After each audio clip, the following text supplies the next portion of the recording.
You're listening to Heritage Radio Network.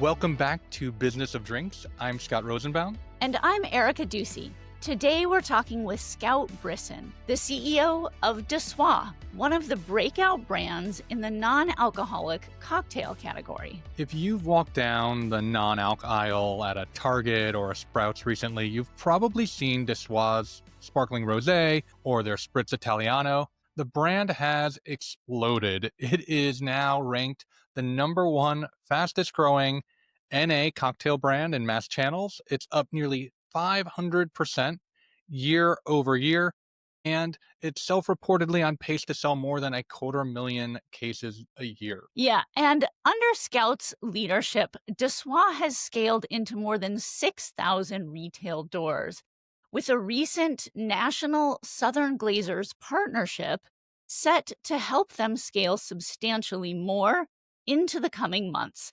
But what really stood out to us in this conversation is Scout's operator mindset. Exactly. She doesn't just talk about building a cool brand. She shares stories that translate into actionable advice. The conversation is wide-ranging. Scout talks about how to win on Amazon, especially after Dessoir had an early misstep that nearly tanked the channel for them. She discusses why she believes influencer marketing is dead, her words, not mine.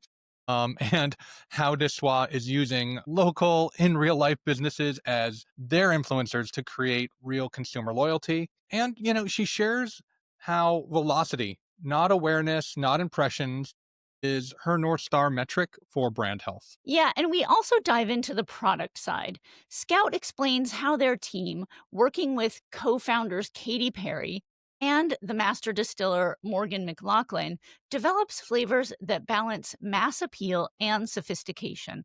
So you'll hear why they reformulated their adaptogen lineup for clarity and how they think about delivering not just flavor, but that feeling of, quote, the taste of out of office, which I love.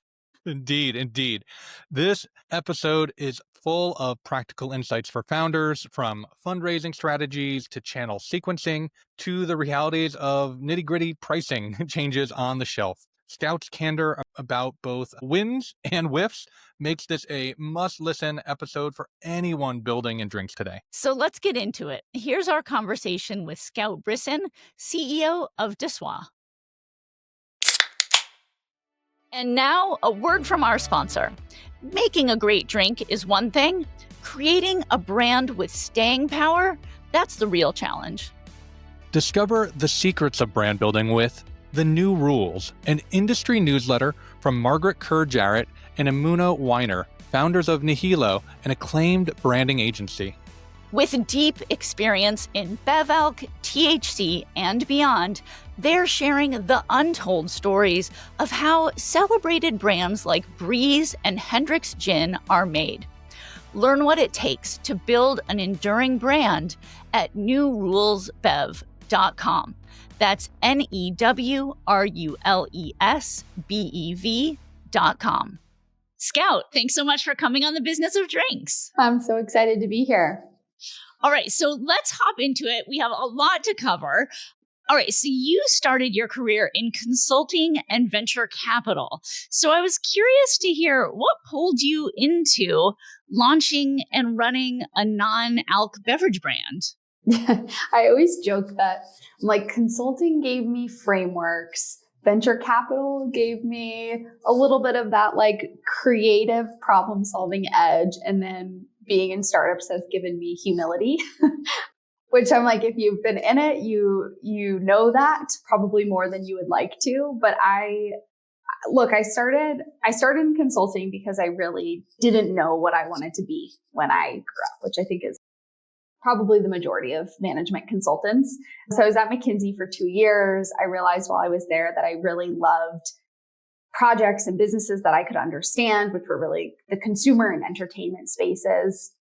And I started to have this idea or hypothesis for myself that I might want to start my own business. But I'm really not a big risk-taking personality. And it felt like an easier step for me to take was to go into the world of venture capital, where in particular, the fund that I joined also had an in-house venture arm where they were launching and incubating new brands. And so I looked at that opportunity and felt like I could get a little bit of the 101. I could get exposure to how venture capitalists think about the world, how these early stage founders are thinking about scaling their businesses, and then learn and go and do it myself.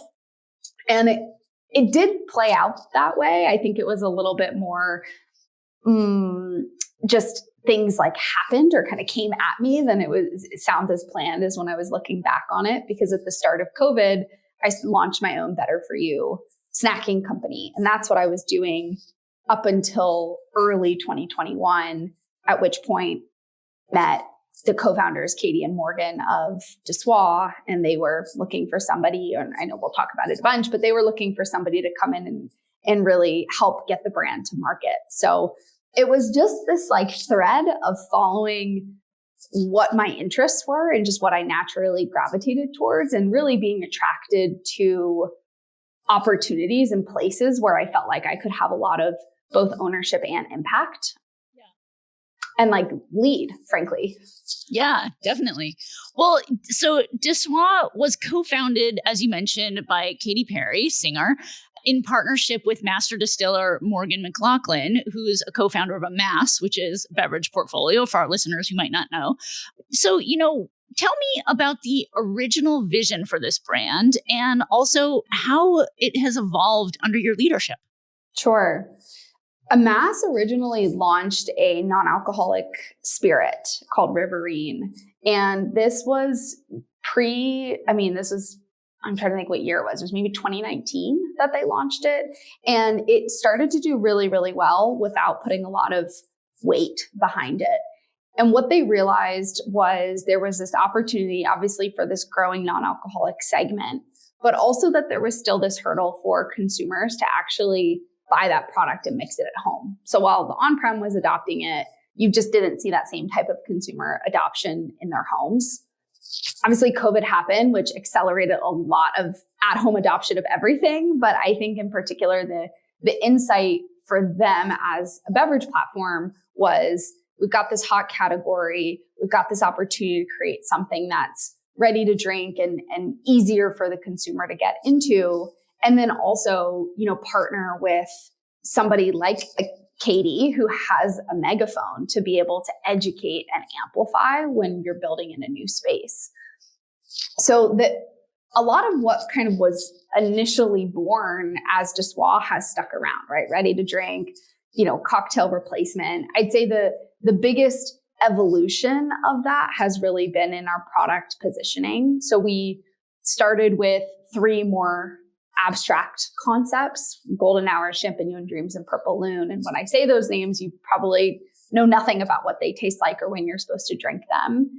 And we realized, particularly when we launched our rosé about a year and a half after we launched the brand, that having something that was a clear replacement and one for one, the same way that I think why those spirit proxies have done so well in on-prem, because bartenders can treat them that way, it just reduced enough of the friction and enough of the education hurdle to be able to sell it faster and get people to get into it a lot quicker. So I think that's been the biggest evolution for Dissois in general. And one certainly that's happened in partnership with Katie and Morgan. It has been a full team effort, but something that I think, we didn't know was going to happen when they originally concepted Dissois, which was back in 2020. Yeah. Well, we'll hop into the product line. But Sure. Before we do that, I'm just curious about the involvement of the founders. Are Katie and Morgan still fairly involved in the business, or, how do they interact with the brand these days? Oh, yeah, absolutely. And we didn't really talk about, but like I always laugh because a lot of the the original product development happened before I was part of the team. And the story goes that Purple Loon took over 50 iterations to dial in that formula, because they were I mean, obviously Morgan has an amazing palette, and Katie also has this really sophisticated palette. And they were like getting the black pepper finish just right on her balloon. But that is Katie's favorite flavor. So I think that attention to detail just really speaks to how she likes to show up and what she's involved with. But the involvement has evolved, right? Like if I think about the way that, Katie was really backing the brand in the beginning and leveraging her social media and her following, it was a lot of when our business was primarily direct to consumer. So it was, TikTok and Instagram challenges when that was a big thing during COVID. And it was really about being able to, even if you look at like the Dessoir Instagram, being able to be the face of it. And I think as we've, continue to grow the brand, both, with Katie's platform and just with our own customers, it's been as much about, okay, now how do we support our distributor partnership with Southern Glazers and our major retail partnerships and help drive awareness of both Dessoir, but also for her audience that they can find us. And then Morgan is still like, we were on a product call yesterday. So she is like still fully in it. We're always working on new product innovation. I spend a ton of time on product strategy. It's probably one of my favorite parts of the business to invest my own time in. So what problem was Dessoir trying to solve for the modern millennial and Gen Z drinker when it launched? It's funny. I find that a lot of time those two audiences and generations get grouped together when you're talking about the non-alcoholic space, because in particular, Gen Z is known for having a really, really dramatically different relationship with drinking than prior generations. But those generations act so differently in this space. And I think it's because one of them, millennials, which I'm a part of, like we grew up with rituals, or, not grew up with, but like as drinking adults, like we participated in rituals around cocktails, right? Like a lot of that culture, that's really what Dessoir is trying to solve for, right? We're making spicy margaritas, non-alcoholic rosé, non-alcoholic Aperol spritzes. Like we really want something for someone who has participated in those occasions and is looking for a non-alcoholic replacement that tastes like what they're used to experiencing. I think Gen Z is fundamentally different today in that a lot of, Gen Zers that I'll meet and talk to just don't drink. They never drink. They were never really interested in it, or they didn't feel the pressure to, and they don't have that same kind of, I'm trying to solve for X or fill Y. And so I always like bring that nuance up, because I think it's going to be really interesting as Gen Z continues to age and mature and, have more disposable income, how their behavior around drinking changes and how much they're buying into the non-alcoholic category. But for Dessoir right now, we've been really focused on solving the problem for millennial consumers specifically. Nice. All right, well, let's talk about the product line. You mentioned some of the products. What's the full product line? And tell me a little bit about the formulation product. How are these products made? Oh, it's so fun. We have our best sellers, Tre Rosé and Spritz Italiano. We just launched a spicy margarita. We also have a seasonal flavor, St. Moritz Mule, which is such a fan favorite that I kid you not, I will have, like my mom and her friends are obsessed with it. My mom will stockpile it through the entire year. And I'm like, you just spent $500 on our website. Like, it's crazy. But yeah, when we're formulating new products, I mean, it obviously has to start with the idea. And the idea oftentimes is, Morgan really looking at ingredient trends. I mean, there's some things that just feel so obvious. Like we're an aperitif brand. Of course, we need to have an Aperol spritz replacement. That's the most popular aperitif.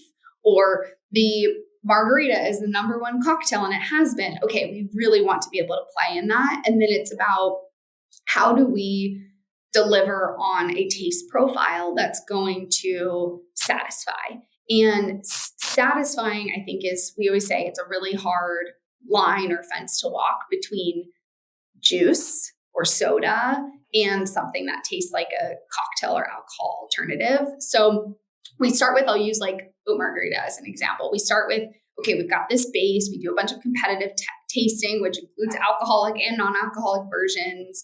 We actually, on this one, we got to a base fairly quickly that we knew had legs, and we do a lot of consumer testing along the way. So in the WeWork that I'm sitting in, we'll like take out samples and we have a little mini survey, and we know, okay, on a scale of 1 to 4, what do you think about this? And at least 80% need to be a 3 or a 4 in order for us to greenlight it. So like we have a directional focus groups that we do.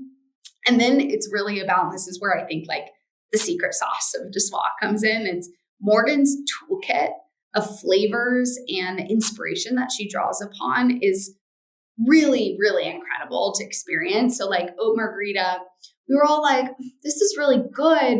Like it's better than anything that's out there, but it's not great yet. Like it felt like it was missing that zhuzh. And she, went and spent a day with our R&D partner. And it was like, she added things like notes of unripe green mango that kind of created this really subliminal, like tropical flavor, or this ingredient I had never even heard of, vetiver, which is really common in like perfumes and lotions. And, it like brings alongside mesquite this kind of subliminal smokiness that I think you can get in tequila notes. So it's really fun. Like once we get to the like, okay, this stage, and then it's like, how do we make it go from, maybe an A- to an A+. And I think that's really the delta between, us and a lot of what is on the market. Yeah. I mean, that's so fascinating. Just those tiny little tweaks. But when you've got someone who has the background that Morgan does, like she knows which levers to pull there. Well, what about the functional ingredients? So I know that the products are formulated with reishi, lion's mane, and L-theanine. Was that functionality sort of messaging and, ingredients, was that with the products and with the brand from its inception, or did that come later? So we've always had adaptogens in our products, but actually the original line each flavor had its own unique adaptogens and ingredients in it. And the physical effects were somewhat differentiated, but not that differentiated. And I think what we very quickly realized was, especially once we started working with distributors, where you have to educate a layer that has to educate a layer that has to educate a layer, we had so much less ability than we had on our website, for instance, to be able to tell that story. And distributors were already confused about what adaptogens were to begin with. So we pretty quickly made the decision to streamline into the 3 that you referenced, where L-theanine had always been a through line for us, but really being able to hit on this message of you want to have that ritualistic experience, whether it's with Purple Loon substituting a glass of red wine or having Spritz Italiano at the beach, and that kind of like feeling that you get. Like it's the sip and transport, right? Sip and unwind, sip and feel like you're sitting on, a chair at Capri in the Amalfi Coast. And I think that's something that adds a ton of value for people. Again, it's like they're looking to replace the taste, but they're also looking to replace the feeling. Yeah, definitely. And I know that brands like Hayo, they market like a specific feeling. So like for them, it's the float. Do you have some sort of like feeling that you talk about in marketing, or how do you approach the like effect-based sort of messaging?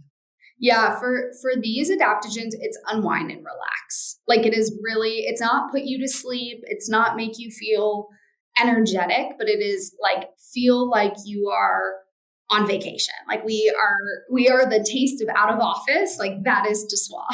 I love that. The taste of out of office. I feel like that is like such a good message point. Yes. Well, just a little more on the flavors. Sparkling Rosé and Spritz Italiano. I know you've mentioned that those are best sellers. So what did you learn from those products about flavor development and consumer preferences? I would say, obviously, doing that consumer testing is of critical importance. And Morgan really has this mantra, if you will, for mass appeal and critical acclaim. And I think that's really important because a lot of, if I think about her background or independent spirits brands, you're trying to speak to the influencers of the industry who are bartenders and tastemakers, right? And really, there's a lot of culinary inspiration that goes into drink making and drink pairing. And so with those flavors in particular, I think we moved away from just speaking to tastemakers to being able to create products that would sit on the shelves of mass accounts like Target, which is one of our biggest partners, and fly off the shelves. And striking that balance again it's not an easy one to find, but I think at the end of the day, that's how you're successful in accounts like Target, and you're, and ending up on like the Wirecutter best of list, right? Because it's like you have to be able to create that balance of enough people are going to like this and find this enjoyable, and there's elements of sophistication and complexity that your OG influencers can really appreciate. Yeah. And I think what I take away from it, I've tasted most of the products, and like they have that very classic sort of flavor profile. Like it definitely tastes like, it could be an Aperol Spritz. And it's interesting because I like that with these products that like there's the functionality is there, but you're not tasting anything that feels like it might be, kind of like mushroomy or, there's no sort of funkiness to the products at all. So like it's like, was that part of the equation at all that you were thinking like, okay, we want these to be like sort of classically styled? Like the oat margarita is like it really needs to hit on all the margarita notes. Same with the spritz. Yeah. And one of the questions we ask when we're sampling with consumers is we say, if we were to tell you this was a non-alcoholic sparkling rosé inspired drink, how satisfied would you be, and would you recommend it to a friend? And again, like we've created thresholds for ourselves internally where if we can't deliver on the promise that we're making, then we shouldn't make that promise. So if I'm putting rosé on the can, which by the way, that was a really scary thing to do because I've been so disappointed as a consumer, particularly drinking non-alcoholic wines, which I think are really, really hard taste profiles to emulate, where I was like, gosh, if I'm making a promise to somebody that this is a non-alcoholic rosé, it's at least got to draw that clear connection and hit on like what you were describing, those notes of expectation. Nice. All right. So packaging and design, we have to hit on this. This really feels like it's a huge part of Dessoir's appeal. So how intentional was the brand identity from the start? And how do you also keep it fresh? It was, I think this is one of the team did so many amazing things, and this is one of the best things that the team did. And they did the brand work in-house, and they did not outsource with an agency, which is really, really unique and something obviously having that incubator platform gives you the opportunity to do. But it gave the opportunity for Dessoir to look as original, I think, as the brand feels, while obviously having, clear roots of inspiration because nothing is created out of nowhere. But Dessoir was really inspired by all things, French New Wave cinema, European culture, like especially as we think about the design elements and that color blocking. It's like you can look at these vintage posters and see, like that's how they're leveraging colors and shapes to really bring together art and advertising in that period of time. And so for us, Dessoir, which comes from the French phrase maîtrise de soi, which is this like French way of saying composed or self-control. It's about really bringing in that very, I think, what is aspirational French identity of leisure and relaxation. And like I talked about, the transportive effect of our drinks. And when I think about keeping Dessoir and our brand fresh, it's like any other brand. It's like continuing to do the work to be like, what's the really rich DNA that we have? And how do we continue to tell that story more clearly, more effectively, and in a way that really sells. And I think some of what even you're hearing me talk about today, like the taste of out of office, is like, those are like new things we're bringing into our vocabulary and vernacular. And I hear you react to that. I'm like, amazing, this is working. It's selling, right? So you have to do it. Like, again, you find you keep that really rich DNA and heritage, and then you just evolve the sound bites and the storytelling to really match as you're seeing who is my customer and how is my customer responding to this messaging and what's really sticking with them. Nice. So to date, Desois has raised $13 million. What was the most effective ways that you were able to secure capital? And then if you can talk me through how you decided with the team where to allocate that capital. Fundraising is so challenging to begin with. And fundraising, doing anything when you're building a new category, I think teaches different levels of grit and resilience than maybe I have ever experienced before.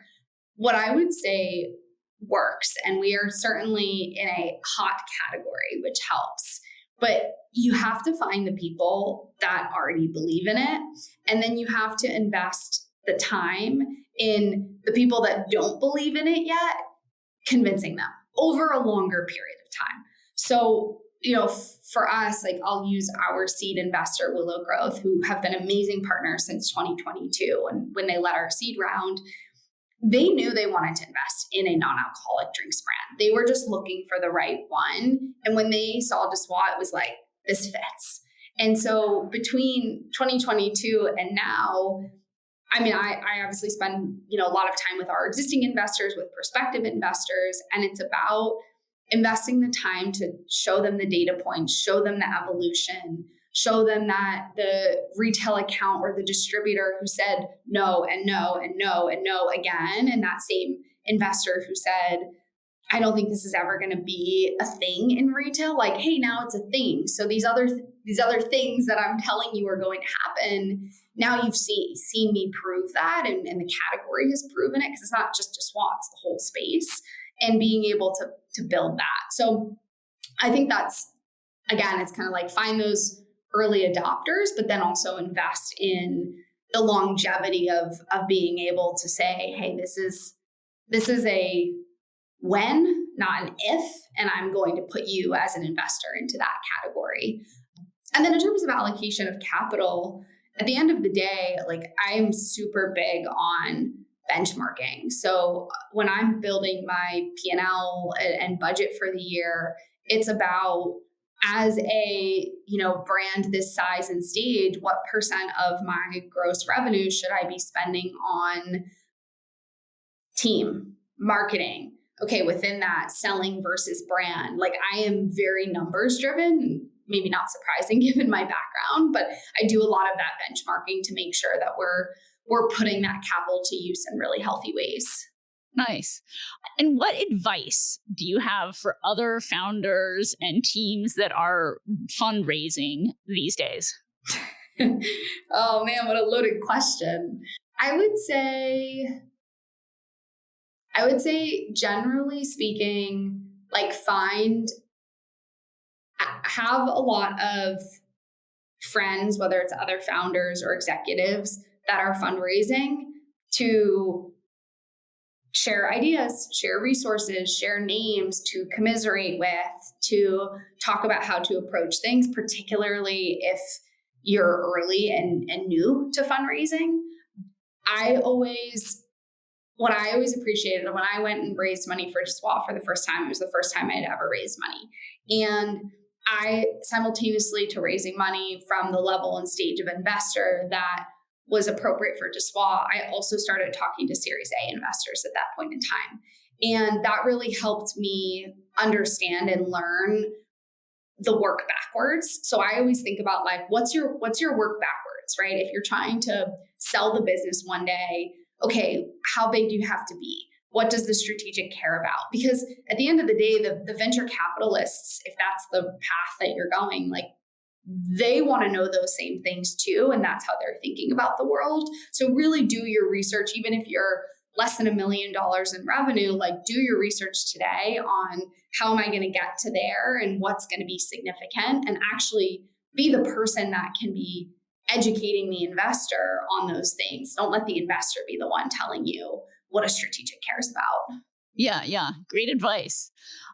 So Dessoir these days is selling more than 250,000 cases a year. What have been the biggest drivers of that growth or the biggest unlocks? Well, from a sales channel perspective, we originally launched the brand direct to consumer and then pretty quickly started building our wholesale channel. But I don't think it was until last year, which was last year, 2024. Yeah, it wasn't until 2024 that our wholesale channel was bigger than our e-commerce channels. So we've always had, significant business through online channels, which feels appropriate for where the category was at the time, and not something I would necessarily recommend for other beverage businesses, just given how expensive those channels are for shipping, margins, etc. But our growth, what I've really seen unlocks in, has been as we've started to build wholesale. And I remember having some of our first wholesale accounts and people seeing the product on shelf, or one of the first times that we did a display and getting photos from friends of in Brooklyn or like the Erewhon or Bristol Farm, seeing our product on display. And you can't underestimate the marketing value that comes with physically being able to see your product on shelf. And as we've moved further along, even though this category, so much of it has been, and so much of our growth has been national retail first, as we've moved along and now we have this, nationwide partnership with Southern Glazers, we're trying to get deeper, right? And create even more depth in the markets that matter. And so I think our next growth levers to unlock are really taking the marketing strategies and tactics that have been working for us and just like dive in even further. So if it's, we did with our oat margarita launch, we did this whole slew of partnerships with Pilates and fitness studios. And it was like a can of, the campaign was Get Hot, right? It's like this can of oat marg, a little tote bag, and maybe, a insert that was on every mat or every Pilates machine. And these studios were creating so much UGC for us. And it's like, okay, great. We can do that across the country and spread ourselves really thin, or we can pick our 4 markets that are most important to us and really apply that field marketing playbook. So again, like creating that echo chamber effect, I think creates a ton of opportunity to really be able to scale without a lot of resources, because your echo chamber can be as small as Venice, Los Angeles. Yeah. I mean, I had read something that you posted on LinkedIn about those campaigns, those like sort of partnering with IRL businesses. So like the cool bakeries, the cool wine shops, like the fitness studios. And one thing that I loved about that campaign is that like you gave those cards with the QR codes of here's where you can actually buy the product in this neighborhood, in this area.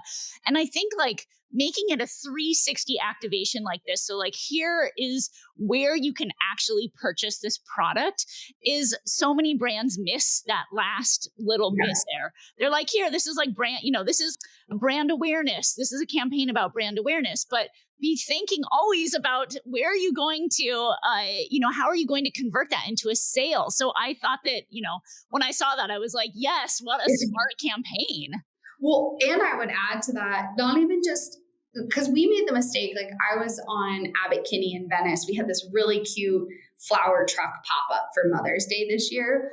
And we were telling people, like handing out this QR code, telling people where they could find Dessoir. And we were pushing Target. Nobody on Abbot Kinney is shopping at Target. Like they're not going into Target stores. Then you would say, oh, Erewhon, which is down the street. And they're like, oh, great, I'm going to go to Erewhon. And so I think that's the other piece too, is like you can get really caught up as a brand with like the big sexy retail accounts, when a lot of the times like focus on independence. Like when we do roundups on social media of like where you can go to cute choppy shops and find Dessoir, we get so much engagement on those posts because communities and really this idea of like grassroots marketing gets really excited about supporting local businesses that feel more curated and more intentional. And again, there's a role for everything, but I think it's also about just like, again, know who your consumer is that you're speaking to at that activation. Yeah. Right. And I think, the point you made in the LinkedIn post was that, this is like an evolution of influencer marketing, because these are actual businesses that have ride or die followings. Like, people go and spend $50 a class for a yoga class three or four times a week. Right. So they are like so invested in whatever is showing up in those venues. So right. Super smart. All right, well, let's talk a little bit about metrics. I love that you have the data focus. So is there a metric, velocity, customer acquisition cost, LTV, any of those things? What's your North Star for Dessois brand health? It's velocity at the end of the day. Like, I love our D2C metrics, but that's not the channel that's going to get the business to the point of revenue where this is an exciting acquisition for somebody. Like, it's got to be, we are creating demand and pull through at, again, whether it's the independent cute boutique on the corner or the most mass retailer on the market. Like, this has to be something that we pay attention to day in and day out. And I think that's a sign of like product market fit too at the end of the day, right? It's like you can do a lot of things in D2C direct response marketing that you see immediate results on. It's hard to create immediate results in velocity. Like, that is brick by brick building, and you've got to do all the unsexy execution stuff in store. Make sure the product is on shelf. That is probably one of the hardest things to building a beverage brand that like gets totally overlooked by people. And it's like, make sure it's on shelf at the right price. When you're supposed to be on promotion, make sure it's on promotion. And then again, like, do all the sexy marketing stuff, but you just have to nail the basics to even have product to sell. Yeah, totally. And to the scale point, you're now in nearly 6,000 retail doors and projecting 8,000 by the end of the year. What has been the key to scaling the retail accounts so quickly? Up until this year, our growth has been in chains, right? Really focused on grocery. And then, we started with grocery, layered in some liquor store chains, and then have added mass accounts. And I think it's about, the way we've looked at it has been, this is a hot growing category. When we're going on shelf, oftentimes we're going on shelf for the first time as a Non-Alc brand. And hopefully we're going on shelf with some other amazing brands, but we believe we have the product, the positioning, the star power, the capital needed to be the top brand in the Non-Alc set that's launching for the first time. So that's been a more aggressive way to scale than I think a lot of early stage businesses take, because again, like, all these factors are in play. So it's layering on account by account or chain by a chain to get to that point in time. And along the way, and I think now this has become, of paramount importance to us, but is being able to fill some of those gaps with your independent and your on-premise that really help create not so much as door count or revenue, but create equity and halo effect and awareness and trial and just opportunities to see the brand again and again in and around those retail stores.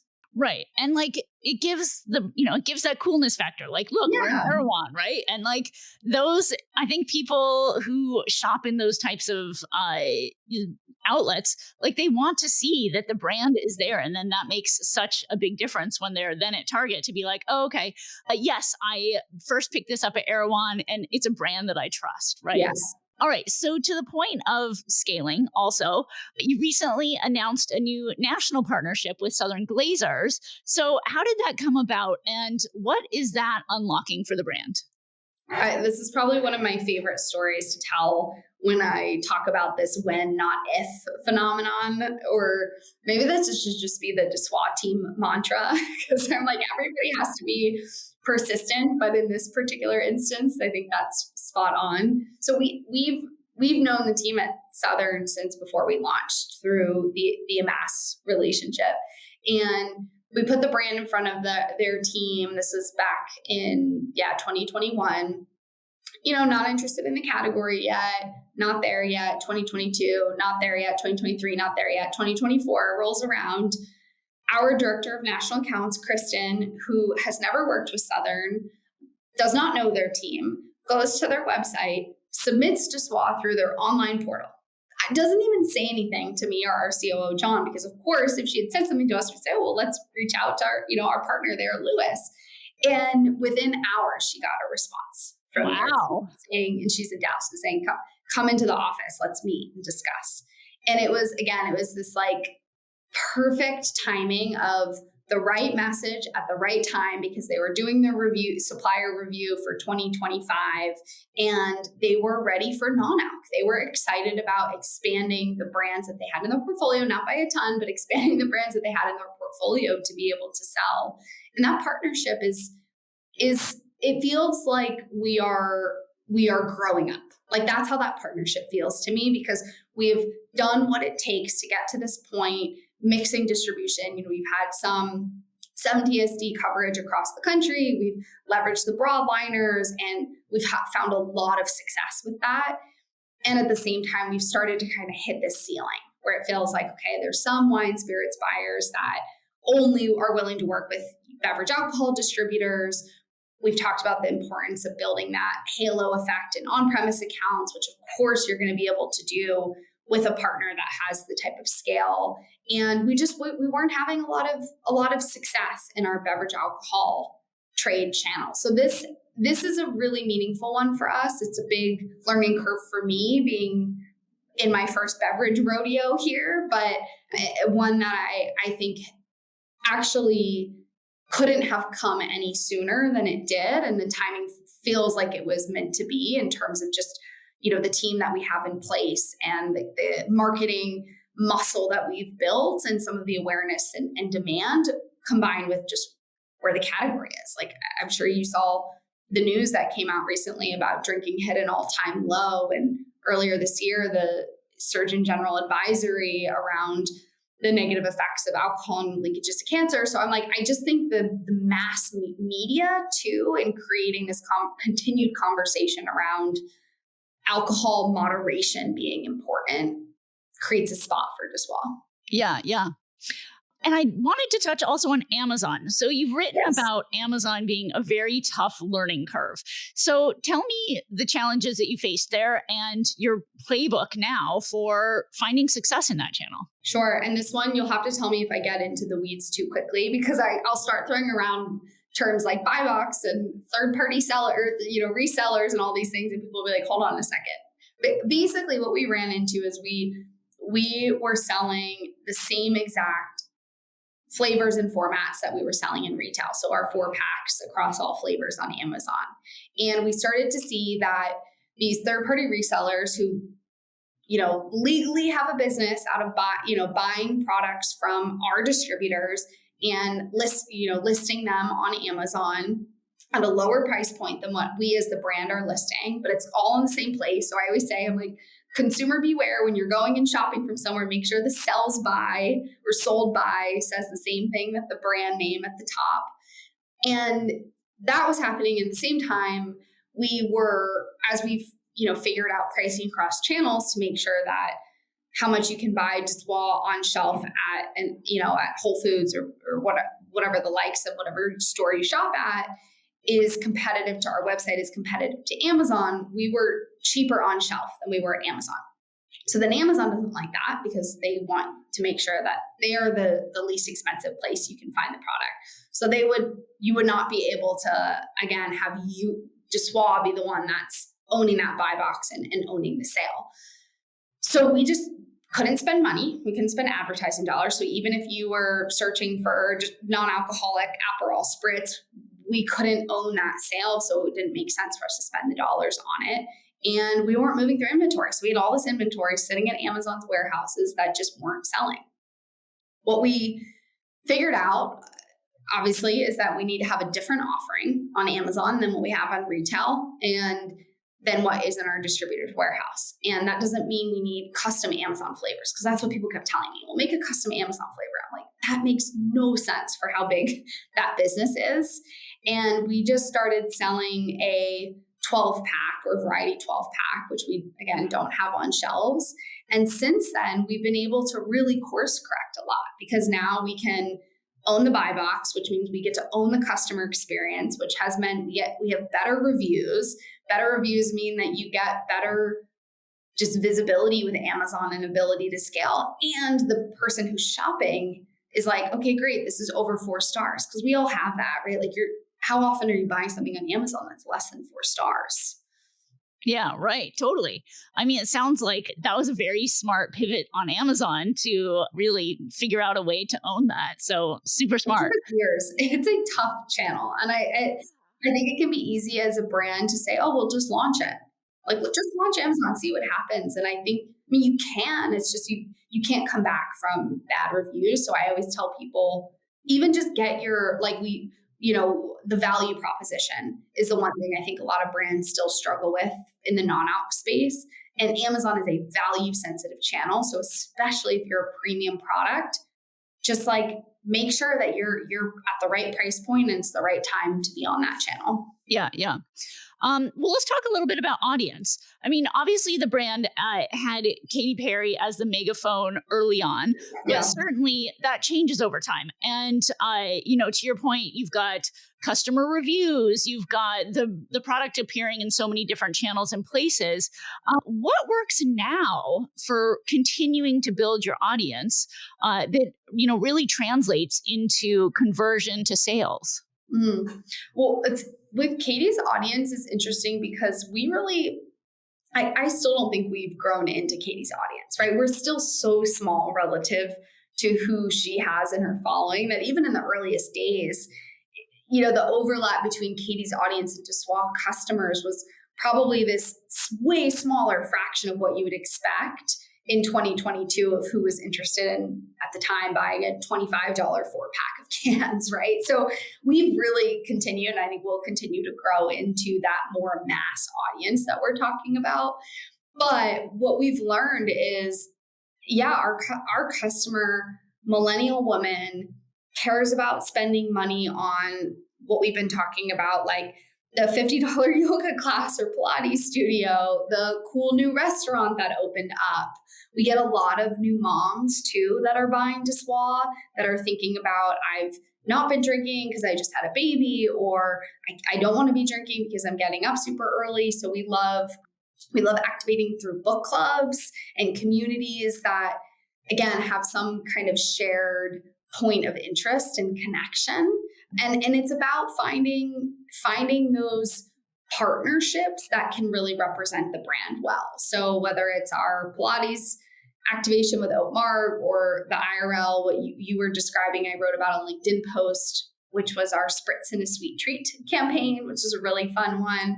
And that was partnered with frozen yogurt trucks, and we had sidecar donuts in the office today, actually, but like sidecar donut pairings, but really finding like, where is our customer spending time?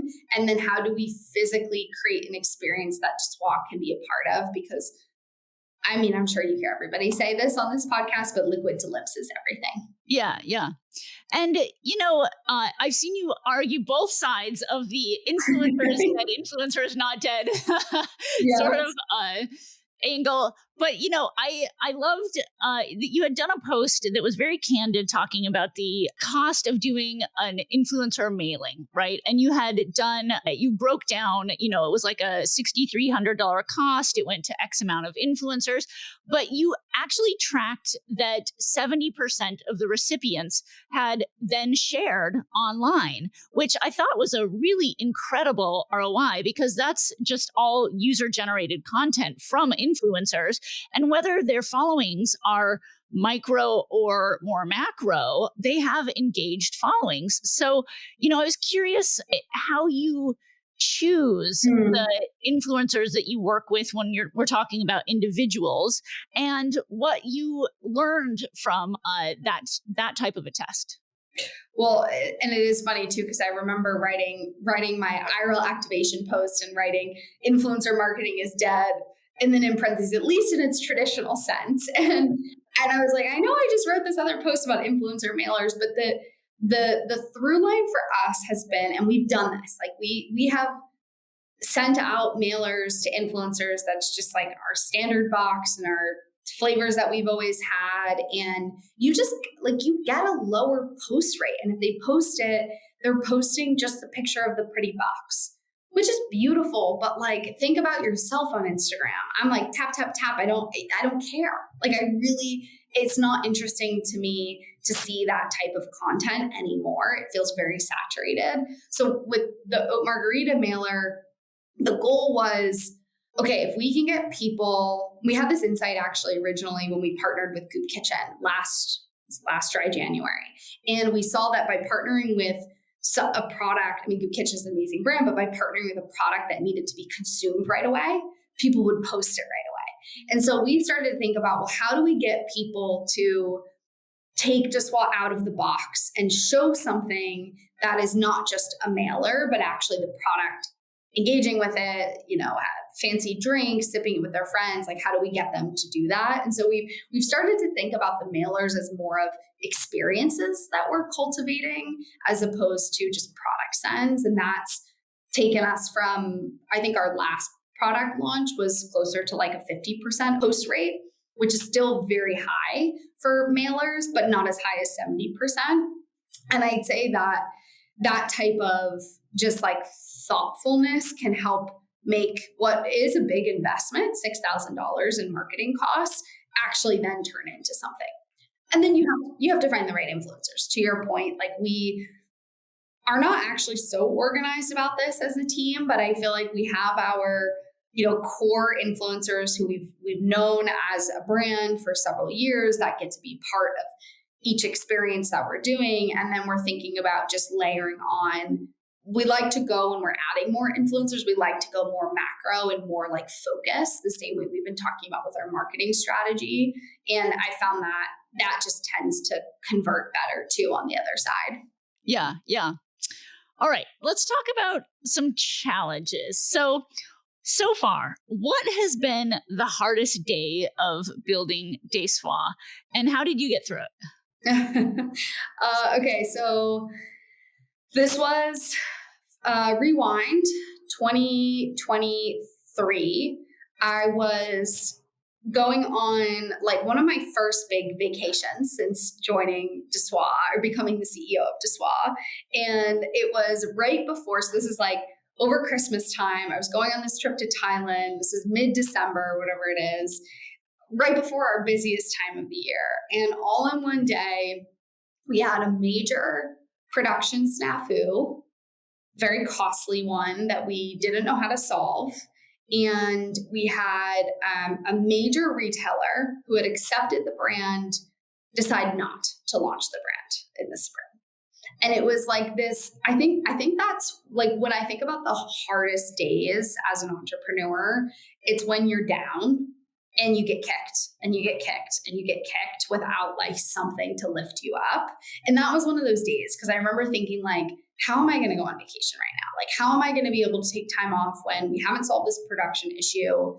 We just had this huge hit with this major retailer, which by the way, we're still not on shelf at that retailer. So it was a big, significant loss to the business. And I can talk about why everything happens for a reason, but I'll save my woo LA for another day.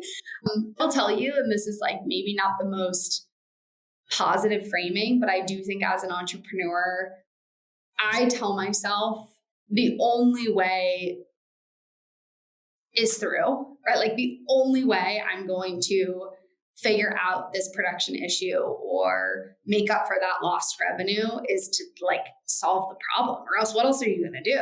Right? Like that's kind of the only option you have. And that helps me, because I'm like, okay, I know, even though that was a really, really hard day, I look back on it and today I'm telling you about it and I'm laughing. And even though we're not on shelf at that retailer, I have a reason that at least I tell myself why that's the case. And we figured out the production issue. And then we had another, and then you have another production issue, another production issue. Like these things will continue to come up and they'll continue to happen. Totally, totally. Well, on the upside, Desois is the number one fastest growing NA cocktail brand in mass channels, up nearly 500% year over year. What do you see as the next growth frontier for the brand? It's restaurants and bars and hotels. I mean, that's been a channel that has been very neglected for us. And that's been largely because of not having the distribution routes to market in place that we now have, and also not wanting to invest, because we did try this at one point. We tried this in 2023. We hired a key account manager to support one of our distributors in one of our, key markets. And the person just didn't have a lot of success. And I don't think it was for lack of trying or the wrong person. It was just timing. So I think that's a big part of it, where I'm like, now most restaurants that you go into have a section on their menu for non-alcoholic options. Feel like just an elevated lemonade. Other ones are doing interesting things with brands in the space. But I think there's space on the menu for it.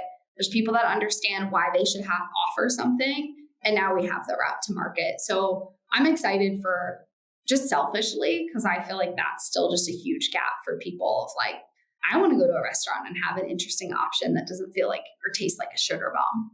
Yeah.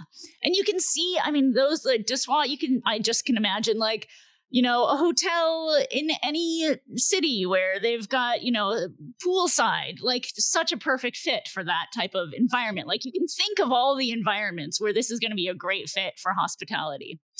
So wrapping up, there's one question we like to ask everyone who comes on the show, which is a drinks entrepreneur asks you for a book, a movie, a class, a person to follow on LinkedIn.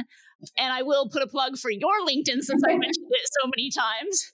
But beyond you, who or what would you recommend to provide insights to help guide them on their journey? So I'm a really big believer in exposing myself to more than just the drink space, because I think you can take so much from other playbooks and apply it. You still need to know the drink space, right? You still need to understand how the market works. But one of my favorite newsletters I get every single week is Maggie Seller's newsletter. And she happens to be an investor in Desois, so I'll call that out. But she covers a lot of consumer news. She covers a lot of consumer trends. She covers, her own kind of lifestyle content. But I find it just a really helpful resource to understand broader than just our space, what's going on in the market. Nice.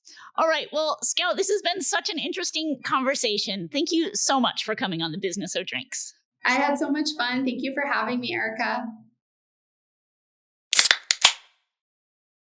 And now, a word from our sponsor. Is your drinks brand looking to start or expand import and distribution? Whether you're seeking to enter new markets or you're unhappy with a current distributor and desiring a better fit, you should know about Swig Partners. Founded by industry experts Eric Siegelbaum and Amy Troutmiller, Swig takes the guesswork and the legwork out of distribution strategy. Swig helps brands and distributors find the right fit for long-term relationships and sales success. US-based importers and distributors should reach out too. With Swig, they can explore new products for free. And brands, you can get $100 off by mentioning Business of Drinks. Find out more at swigpartners.com/business of drinks. That's swigpartners.com/business of drinks. Here we are at last call. It's Erica, and today's conversation is brought to you by Force Brands. I'm joined by Rachel Dueck, a Senior Director of Client Strategy at Force Brands. Thanks so much for joining us, Rachel. Thanks for having me, Erica. It's so good to be here on one of my favorite podcasts. So I love to hear that. All right, well, let's hop in. I am interested to hear about Force Brands. Tell me how it works with drinks companies. Force Brands started about 20 years ago from a former founder of a spirits company. And so he launched Force Brands.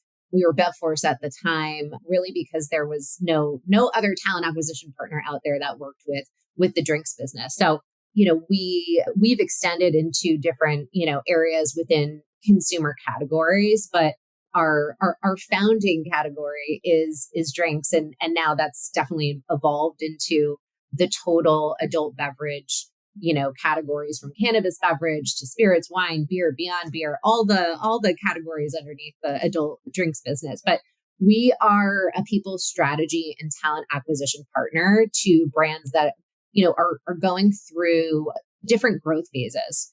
And we work with companies really of all shapes and sizes, but, primarily that mid-market, high growth stage brand, all the way up to, some of the strategic, spirits and wine companies and, really take pride in a lot of the work that we've done with brands that kind of go through high growth all the way to sale. Yeah, wow. I mean, with such a range of clients and company sizes, you must see a lot of the trends that are happening in this space. So, we're in this interesting time in the drinks business where some categories are contracting, but others are rapidly growing. So, what are the trends you see in the HR and talent acquisition space right now? Yeah, it's a good question, and I was actually thinking back to when I first started in 2010, and so that was right after the market crashed. And so when I started, things were slowly coming back to. It was still an interesting place. I mean, there was a lot of people, great talent on the market. But then, you had some of those really, really cool brands popping into the beverage alcohol space, and think back when Saint Germain launched and a number of brands like that. So, now just thinking back to that and what we're seeing now is relatively, and I know that there's a lot of, bad press about the industry and, all that and people not hiring and, layoffs happening. And yeah, a lot of that is definitely happening, but there still is growth. I think, we actually ran the numbers pretty recently just to see, where the growth was coming from. And we're seeing growth within the brands that are, call it the, 20 to 50, 20 to 100, $1 million in revenue right now. And I think that stage is where you're getting, VCs and private equity kind of coming to you and knocking on your door, seeing if you're ripe for them to invest in the business. So, with that, sales and marketing, it's always, a larger growth vertical than any other verticals, but we did see a pretty big uptick in finance hires recently. And most of that, like from a sales perspective, I think, a lot of brands that are growing they're cutting back on, your street level salespeople. In all honesty, I mean, I think a lot of brands are working with, fractional sales teams to eliminate a lot of the overhead costs that, that brands used to have when they were hiring 20 people across the US. I don't know that that's necessarily needed with, some of the great, fractional sales teams out there right now. So when you look at sales roles, I would say director and definitely like strategic leadership, talent, as well as, on the marketing side too, similar kind of range from a level perspective. I'm also seeing a lot of companies go through leadership transitions and leadership changes, which does happen. I think there's different leaders at different stages of growth that companies need. And I'll talk to you a little bit more about that later. But yeah, it's interesting. You have some family owned businesses that, are shifting and, adding more leadership talent or just making some changes. So yeah, those are some of the trends that I'm seeing. Yeah. I mean, it sounds like there's there's a lot of change happening in the industry right now. And like the sort of, the boots on the street, sometimes that's the focus. Sometimes it's these higher level strategic roles. Like it kind of just sounds like it must depend on the kind of currents of what's happening in the broader industry. So that's really interesting. I wanted to ask, what are some of the most common mistakes that you see founders make when scaling their organizations? Yeah, it's a great question. And it definitely depends on the stage, but I would say companies between the 0 to, $15 million in revenue, I see them overhire for what they need now before they have the capital and before they're ready to really, grow and expand the business. So, as an example, you don't necessarily need a CEO to come in when you're at that stage. Maybe hire someone on an interim or like fractional basis to help you raise the capital that you need. And then when you're ready and you can afford it, bring someone in. So that's just specific to that kind of, growth stage type of organization. But I do want to point out, I do see a lot of, founders and executives stay really loyal to, their employees, which is not a bad thing, but you always need to be thinking about, what the outcome of the business needs to be in 3 years from then. And so, preparing for that and thinking through, do I have the right talent in the seat now, today, and for the future? So I think loyalty can be, to a fault at times for, certain founders and executives within the drink space. Interesting. Yeah, I hadn't considered that necessarily. Well, what are some of the practical tips or advice that you can share with founders who are in hiring mode? Yeah. Again, I would go back to think about what you want the outcome of the business to be. Like, what is the end goal for you? And don't think in small increments. What does, the first quarter look like? Think to the future so that you can really prepare. And, speaking directly as it relates to like talent acquisition and HR strategy, I do think it's important to really like figure out what those case volume goals, revenue volume goals are, and couple that with how you need to organize the team. And it's not just putting someone, in a seat for, a role. It's figuring out the long-term goal and how you're going to plan for that. Mm-hmm. Yeah. And I think a lot of companies, at the early stages, it's just hard to plan that far out. So like really starting to say, what is our strategic framework? Where do we need to be in 3, in 5, in 10 years? And of course, the plan always changes, but putting those goalposts in and goalposts, not just from a revenue perspective, but from an organizational perspective, I think it sounds to me like that can make a huge amount of difference in helping your company to scale effectively. Yeah, exactly. And one other thing to add, I've seen a lot of companies hire without having specific KPIs and measurement goals in place for their leadership hires. And sometimes those aren't established until 6 months down the road, which is not ideal because then there's no alignment, over those 6 months. And there might not be, 6 months to a year from then. And then you're kind of rethinking back to what the strategy is. So definitely I would say advice, set yourself up for success, and the new hire, whether that's a manager or whether that's C-suite leadership, have that plan in place for them as well and yourself. Yeah, absolutely.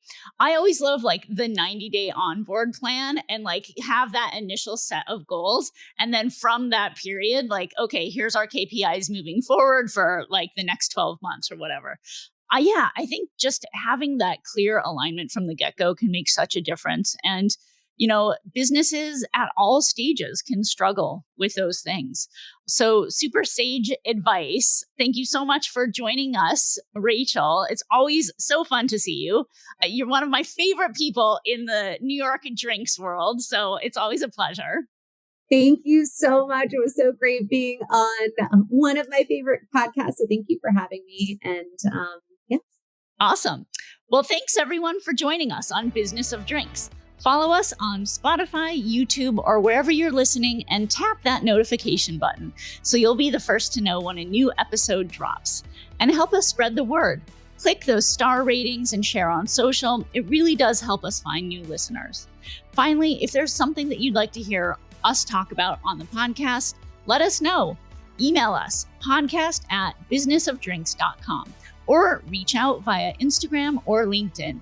We do want to hear from you, and we respond to our messages. See you next time.